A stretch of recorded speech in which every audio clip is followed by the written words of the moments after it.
First versus first. Is there anything better? Washington and Winnipeg coming up tomorrow. It is going to be a battle of giants. Let's chat about why on tonight's episode of Locked On Winnipeg Jets.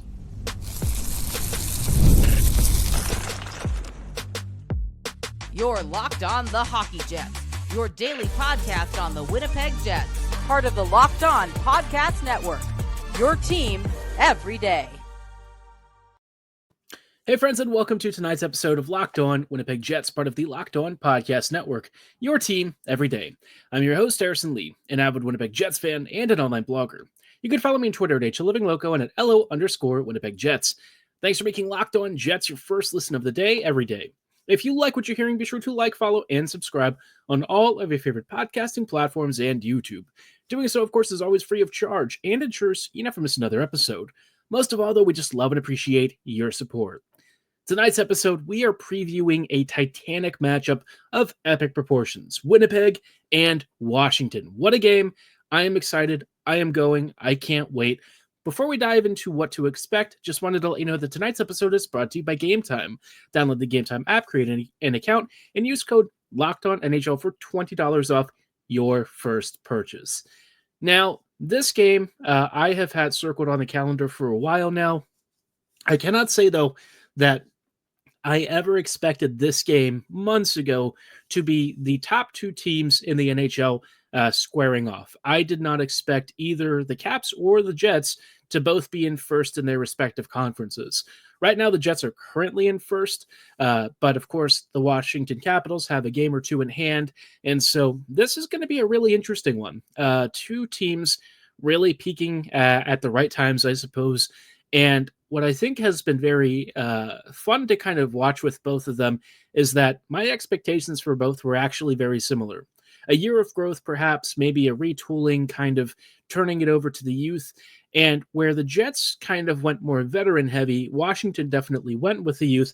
But unlike a lot of other teams that really have big growing pains, their guys have sort of been phased in over the past couple of years. Protas, McMichael, guys like that have sort of been filtering in and out, Ferravari as well.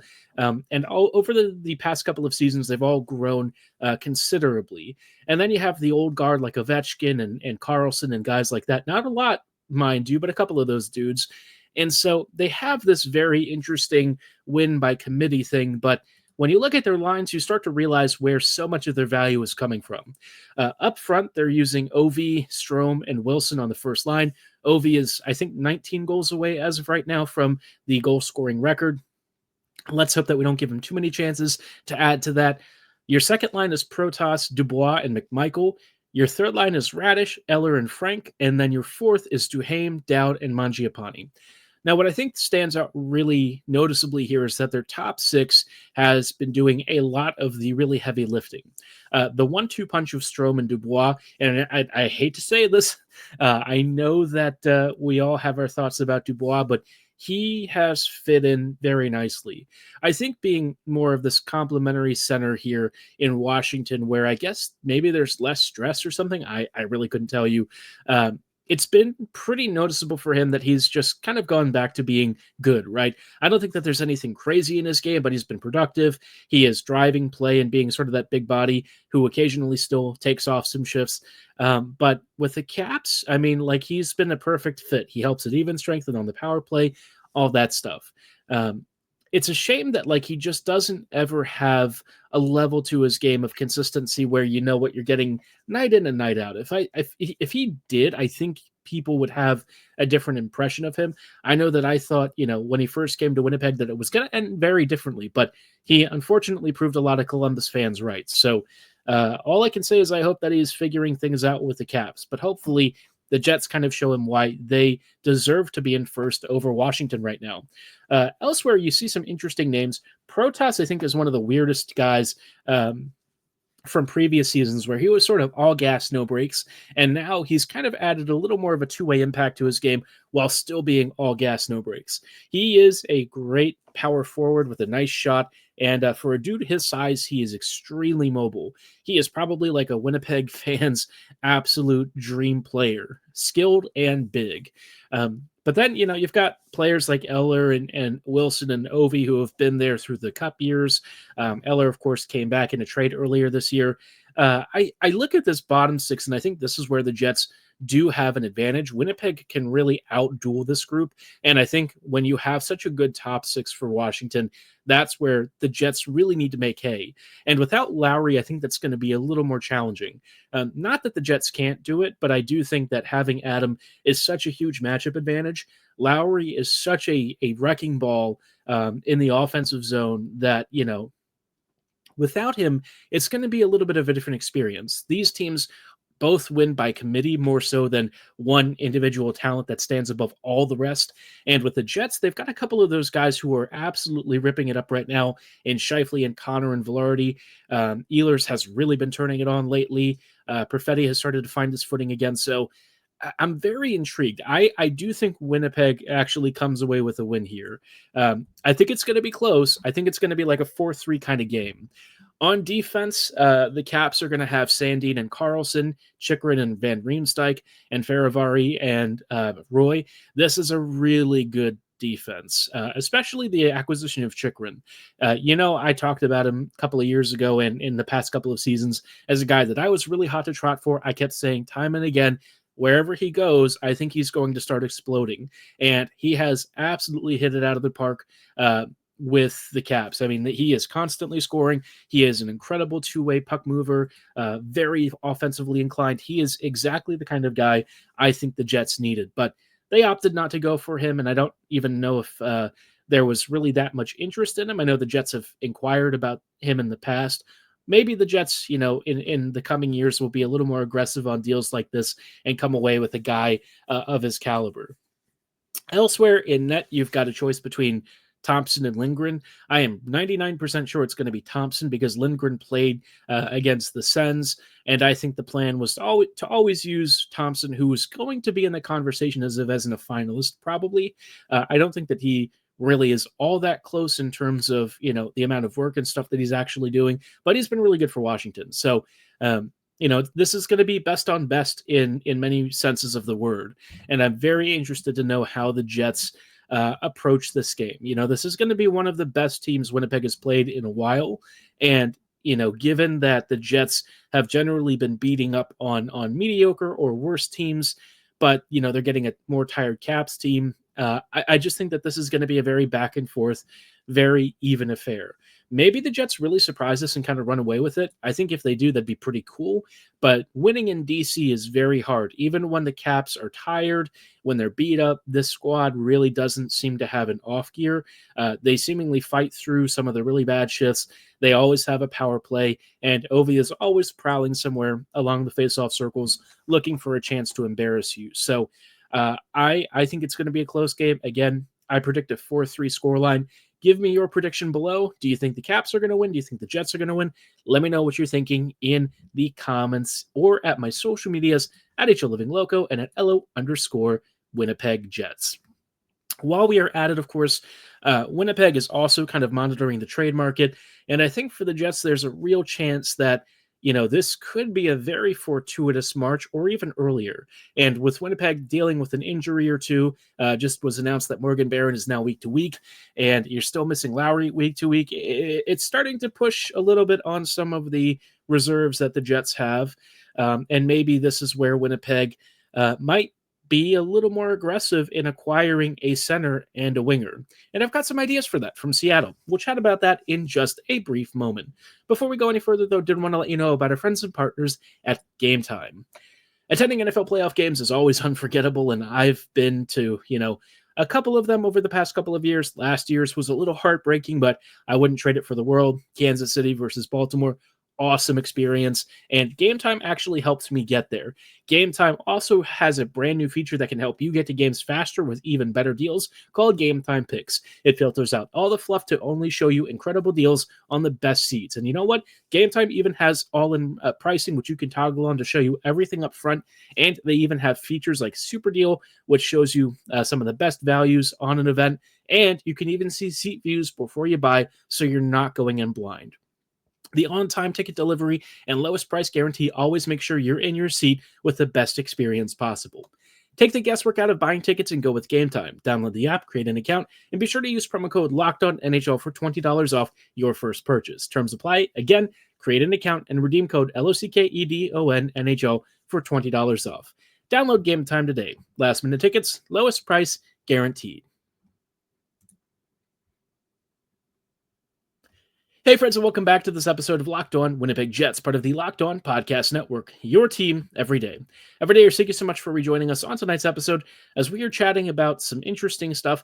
We're going to have two trade sections here. I want to talk about what I think the Jets should be after from Seattle, and then in a little bit, I want to talk about the Flames trade that literally just came out in the wee hours of the night last night. We'll get to that in a little bit, but let's start off with Seattle. So Winnipeg, I think, actually has a real chance to be a good and very interesting trade partner for the Kraken. Seattle right now is currently abusing the San Jose Sharks 5-1. It's the second period. And you look at their score sheets, and a couple of names definitely stick out, and they've been guys that I've talked about, but there's one that I haven't really covered before, at least recently. The first guy that I've thought about, he's been popping up on Twitter again among some Jets fans, and I've mentioned him in years past. It's Oliver Bjorkstrand. Bjorkstrand is one of those players that I've had a lot of admiration for as a sort of Niederreiter-esque, really versatile middle six forward with some real scoring punch. He's been hovering somewhere in the 20 to 25-ish goal mark over the past couple of years. I'd say more on the 20 side, but usually you see him posting somewhere between like 45 and almost 60 points. He's a really good second line sort of player and a great complimentary guy. Also Danish, which the Jets seemingly have really good experience with. And I think with what his skill set is, which is, some good transition game, very crafty down low, smart passer, good shooter, he ticks off a lot of boxes. And he's also a right wing. That's a position that I don't feel right now the Jets have loads of depth in.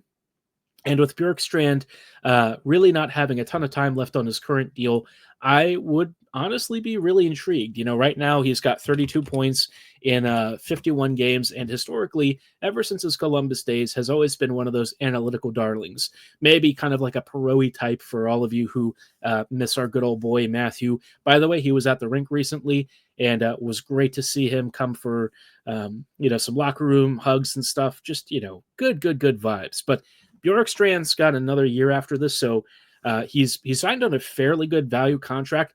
The only problem is he's got a modified no trade, and that probably does include Winnipeg somewhere.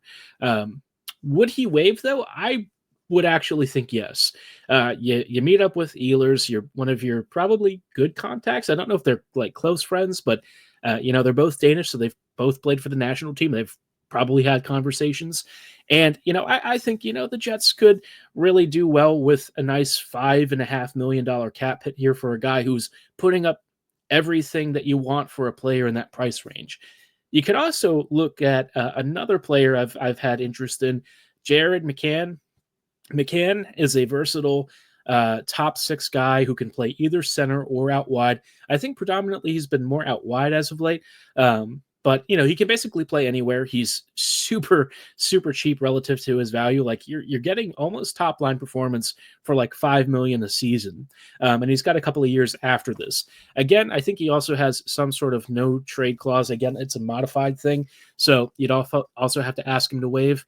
But I think if you're looking for like a 1-2 punch to really overhaul your entire middle six, that is a great start. The other guy that's been talked about, and somebody who I don't know if he really has any sort of, I don't think he has any, well, he does have a modified no trade clause as well, but would, perhaps waive. It's Yanni Gourde, who's in the last year of his contract. He continues to be one of the bigger trade names discussed from Seattle. The other guys haven't really been brought up a lot. Bjorkstrand's maybe getting a little bit of buzz, but I think Gord is one of the easiest ones because he's expiring, on his current deal, and the team might be wanting to move on from him. So, with the Jets needing centers and perhaps some wing scoring depth, you could almost do one-stop shopping here. I think this is where like a package that includes a guy like Barlow, maybe some picks. I kind of worry about the roster players potentially going back. That's where I have some hesitation. But if you move like an Appleton, I think that's where you start to, maybe kind of work some things out. Appleton goes back. I don't know what they'll do with Iafallo. I like Alex, but because of his current cap hit, he may be one of the casualties in the deal. I don't really know. I think both he and Appleton do play a serviceable role here for us. If I had a choice between keeping one or the other, I'd kind of prefer Iafallo. I think he's a little more versatile and he does some really good PK work, but the Jets are going to have to find a way to make the money work. And honestly, the roster spots work either way. And one thought, an even crazier thought I had is, what if the Jets tried for 3 players? I don't know that that's even remotely possible with the cap considerations, but if the Jets moved enough salary, you could come away with some crazy deal here, especially because the Jets are going to have like 11 million-ish by the trade deadline. And with the cap hits in a more reasonable spot here heading into the postseason picture, for at least this year, they could definitely fit all 3 contracts, I would think, with some perhaps money exchanged the other way.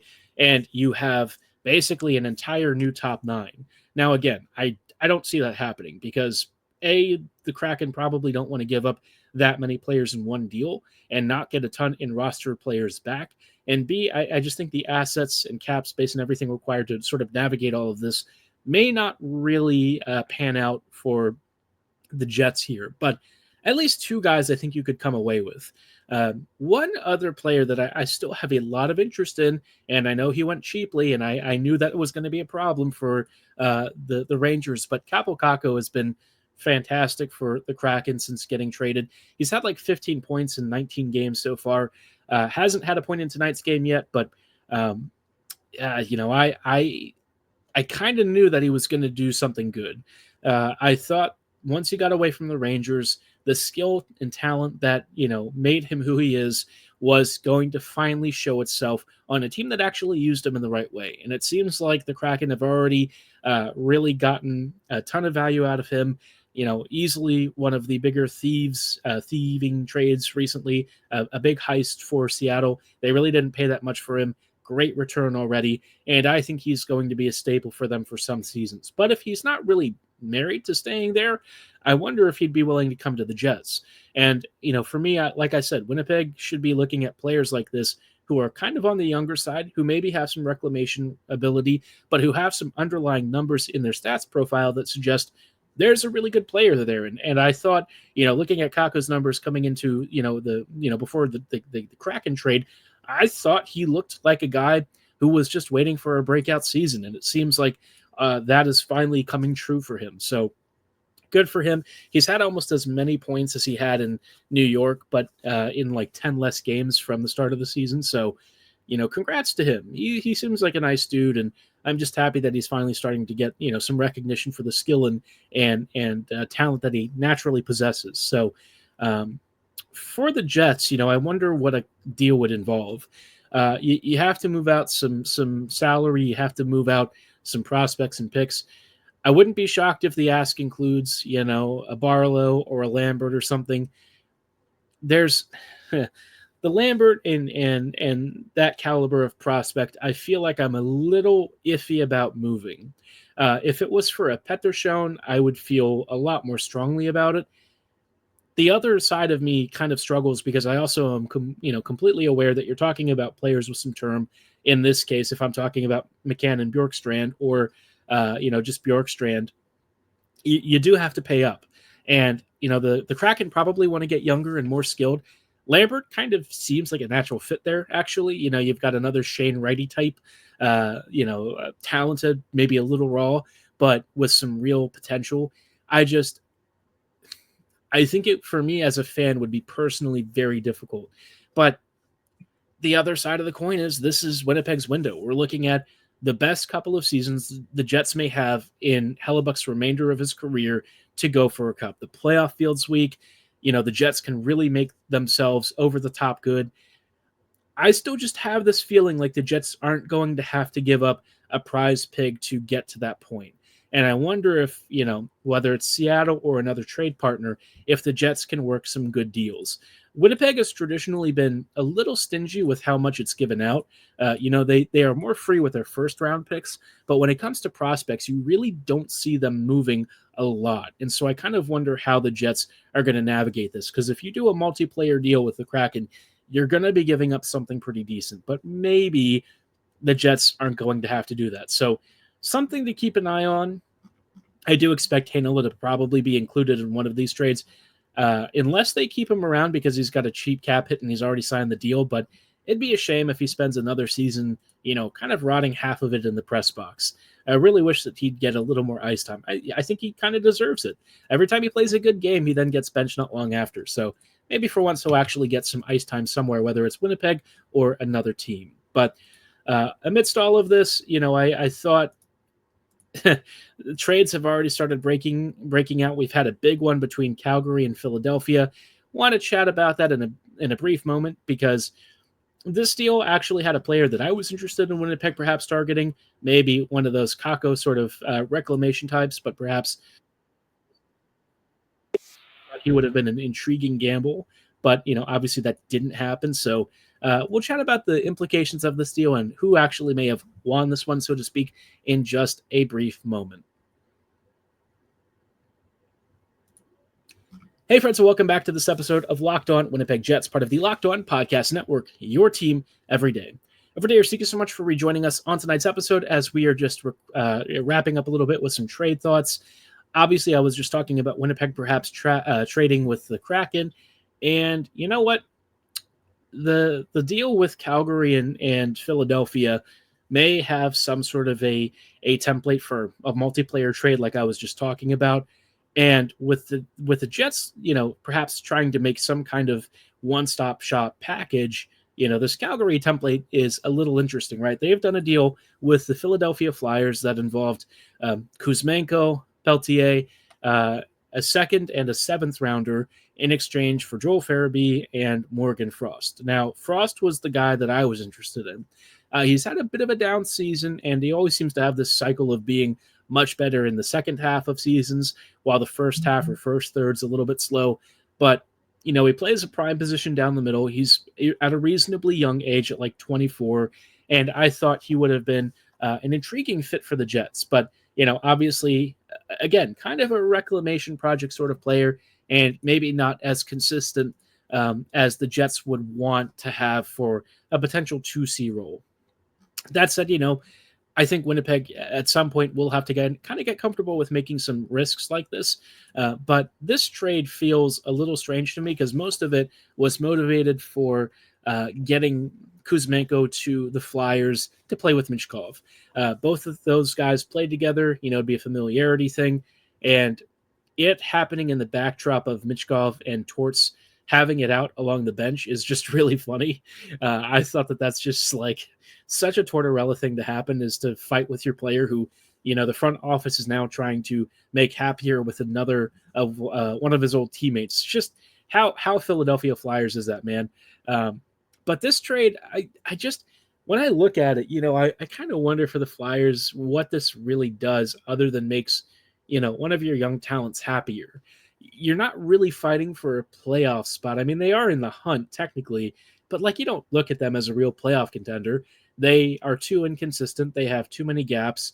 And I don't quite understand where they see this team going, but it's the Flyers. Briere has some plan, I guess. For Calgary, I liked this gamble a little more. Farabee, he's kind of been a little up and down. He had a really solid season last year. Other than that, though, he's kind of been a decent middle six performer, kind of like a much more upgraded Appleton sort of type. But I think the thing with him is that, beyond middle six production, I just don't know how much creativity and stuff is there. But again, as a middle six guy, maybe a little expensive, but he's a reasonable player. Frost, I think, is the one that, you might circle and sort of keep an eye on. I think that he has some legit untapped potential, and maybe playing with the Flames, who don't have loads of center depth, could sort of unpack that. And Calgary didn't give up crazy amounts for this. I guess the only thing for them is, again, are they trying to retool because this year's performance and how well they've generally played makes them think that they're a little closer to be a competitive team? I don't know that I have a clear read on that. I think, for me, I wouldn't rush it, but they might also be making some acquisitions to maybe move to other teams. I don't know. Maybe they're trying to do some swaps here, bring in some players that are wanted by other squads, and they just had the ability to make this work. Farabee is signed for a fairly long time, so I don't know if he's necessarily a guy that would, flip. But Frost is an RFA expiring on the last year of his deal, so I don't know. But it's just an intriguing bet, right? Farabee's, only 24. Frost is 25. You get the Flames a little bit younger. You get him a little more skill. You move out Kuzmenko, who doesn't really fit your future anyways. He's like, getting closer to 30 and honestly a little overpaid for what he brings, but he's a skilled player, and I think he's one of those guys where he'd be better served on a squad that has some scoring potential and player drivers that can make use of his finishing and tool set. But other than that, it's kind of, in my mind, I came away with the impression that it's a little bit of mid for mid. So not the kind of like needle mover that maybe the Jets would be after, but an intriguing template, because I feel like the picks that were exchanged weren't that crazy. But in terms of the roster players going back and forth, you had a relatively even exchange on the balance sheet. So as far as the Jets are concerned, I wonder if they're looking at something like this with some other team that's got more than one player they're interested in. But, Chevy, again, kind of hinted at looking at players who don't immediately appear available on the market. And I kind of wonder what the thinking there is. Who is he after? What is he intrigued by? Could be some good names that pop up here over the next couple of weeks. I mentioned Kadri on one episode for Winnipeg as being maybe one of those guys he's after. I probably wouldn't do it because Kadri's got like another 4 years after this, and he's already 34. He is still good and still very productive, just maybe a little too long. I've gotten some interesting pushback on the whole Brock Nelson for like $7 million in 3 years kind of thing, but like Nelson is still putting up pretty good numbers and his underlyings look pretty decent. So assuming that the window is like another 2 years, I don't know that I necessarily worry so much about the final year or so. But, again, if there's a way to find some younger talent that can kind of prolong the window and maybe cost a roughly equivalent price, then, I don't really see the harm in going for that over Nelson instead. But the Jets have so many doors this year. It's honestly dizzying how many options they have. They could even go for like a really big right-handed defender like Anderson, or maybe they look at a Uyghur. I mean, there's just so many choices for them, and I do hope that they make a big move. I think that Chevy is aware at the moment. It seems like the team understands that this is, one of their best opportunities to really take advantage of a weak playoff field. They've got, the best goalie in the world putting up Vezina numbers. It's time to cash in the chips again. It's been a while since they've really done that, but I think if ever there was a season where you make a splash, a tremendously big move to bring some really big talent and reward the boys, this is it. And the fan base deserves this, right? We've put through a lot of we've suffered through a lot of really disappointing ends in very quick playoff appearances and middling seasons for, a year where the Jets are legitimately a contender. So let's hope that Arniel can kind of figure things out, get the team playing really well at 5v5, and kind of go from there. But let me know what you're thinking about all of these trades. Would you have wanted the Jets to do what, Calgary did? Or, do you think the Flyers maybe got the better end of it? Let me know in the comments below or at my social medias at HLivingLoco and at LO_Winnipeg Jets. For tonight's episode, though, that is going to be all the time that we have.